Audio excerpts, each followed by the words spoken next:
In this video, I'm going to show you how to import photos in Darktable.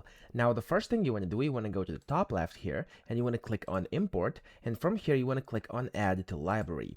Now, whenever you do this here, you want to go to the Home tab up top, and you'll be able to find your folders on your computer. You want to scroll down and, of course, find the folder where you are storing your photos, which you want to import inside Darktable. So for me, I have them inside my Downloads folder, and you could either one-click or just double-click to actually open these over here inside your main view. Now from here you can go ahead and of course select the images you want to import by just simply clicking on a specific image, or you could hold down your control key to actually select multiple images if you want to, like this, or alternatively if you want to select like a sequence of them, for example from here to here, I can go ahead and click on the first one, hold down my shift key, and then click on the last one, and there we go, it's going to select all of these. Now whenever you do that, whenever you have those photos selected, you simply want to click on Add to Library at the bottom right, and when you do this, it's going to import your images directly inside your library over here. So that's how to do it. I hope this video helped you out. If it did, please subscribe to the channel and help me out as well.